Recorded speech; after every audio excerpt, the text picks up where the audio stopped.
안녕하세요. 공병호TV의 공병호입니다. 출산율이 계속해서 하락하는 것은 새로운 뉴스는 아닙니다. 그런데 이번에 나온 보도 내용은 상당히 주목할 만한 가치가 있습니다.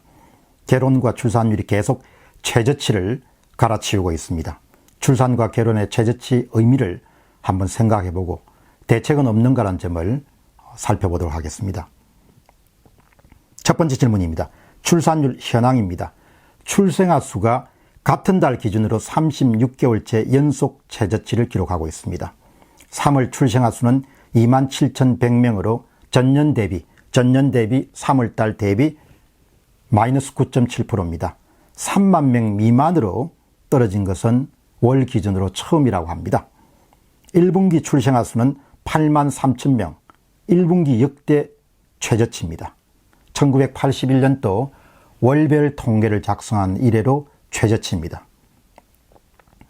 월별 결혼 건수도 최저치입니다.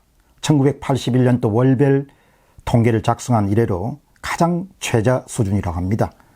1만 9,600건에서 3,200건 정도가 감소했습니다. 전년 대비 마이너스 14%입니다.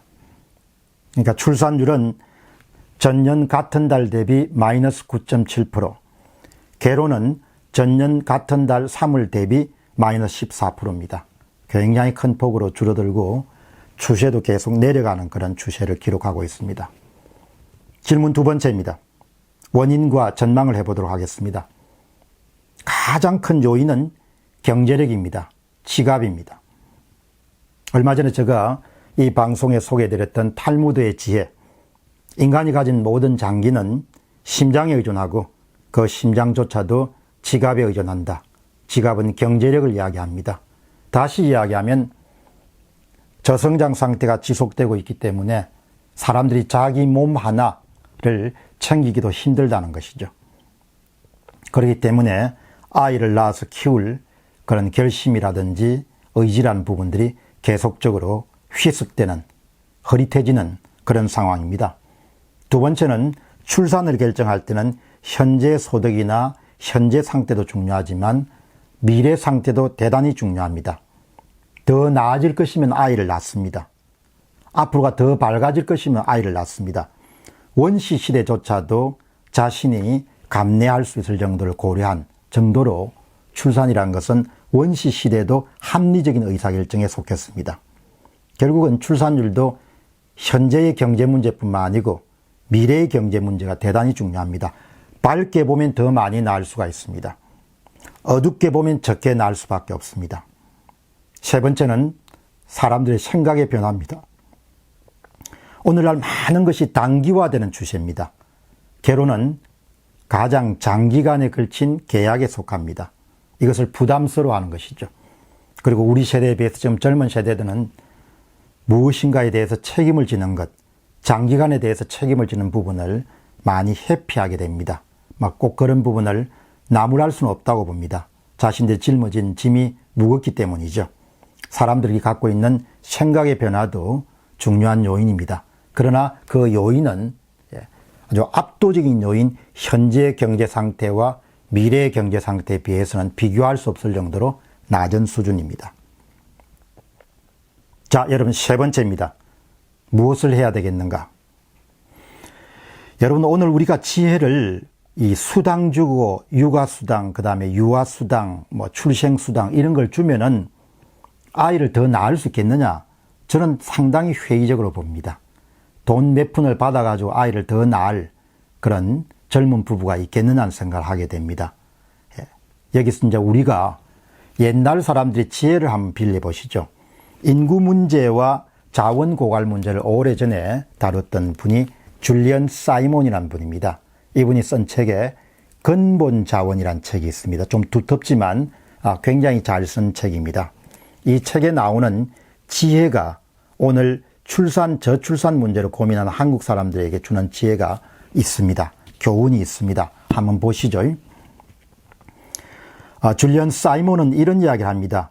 세상의 발전을 가속시키는 기본 연료는 우리의 축적된 지적 능력이며 제동력으로 작용하는 상상력의 부족이다. 그러니까 지적 능력은 모든 문제를 해결할 수 있다는 것입니다. 따라서 한 사회가 갖고 있는 근본 자원입니다. 근본 자원은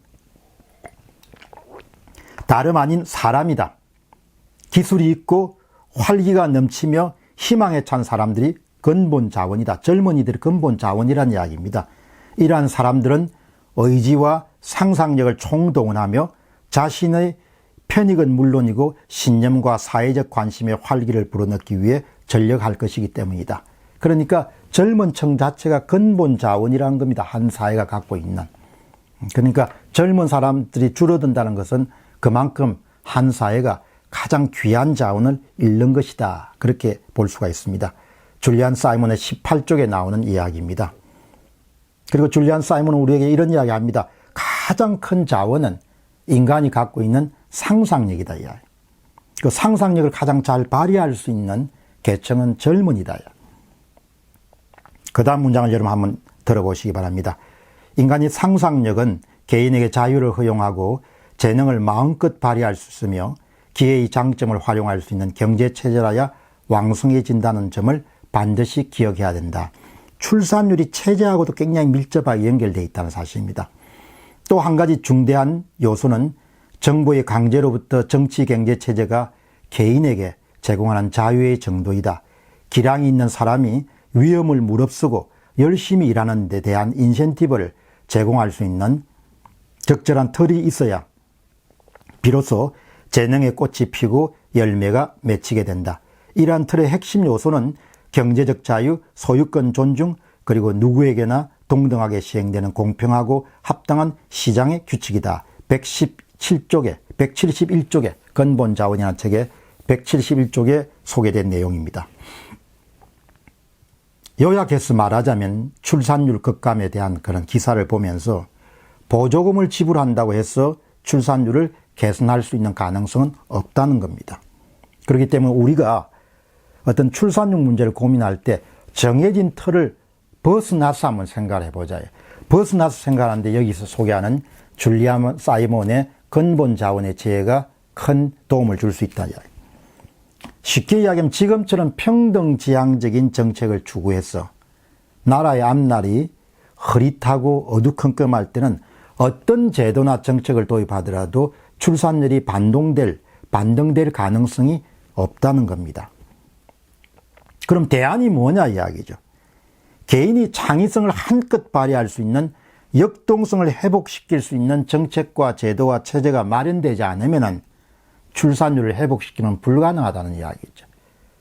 현재 지갑이 두둑해지고 앞으로도 지갑이 두둑해질 가능성이 있을 때만이 사람들이 후손을 더 많이 낳으려고 하는 그런 강한 인센티브를 가진다는 이야기입니다. 제가 갖고 있는 평소의 신념은 줄리안 사이먼과 굉장히 일치합니다. 특히 아이들을 낳는 젊은 부부들은 미래의 한국 사회에 대한 기대감이 있을 때 출산에 대해서 더 적극적으로 임할 것입니다. 미래에 대한 그 기대감은 역동적인 체제를 유지할 때 가능한 거죠. 역동적인 체제란 것은 줄리안 사이먼이 이야기했던 것처럼 경제적 자유와 소유권 존중, 그리고 누구에게나 동등하게 시행되는 공평하고 합당한 시장의 규칙, 그러니까 시장 친화적인 정책과 제도와 체제가 마련될 때 출산율이라는 문제도 해결 가능성을 높일 수 있다는 겁니다.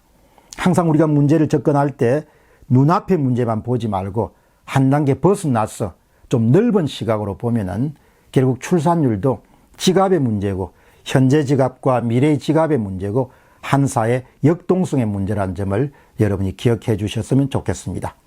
공병호 TV의 공병호였습니다. 감사합니다.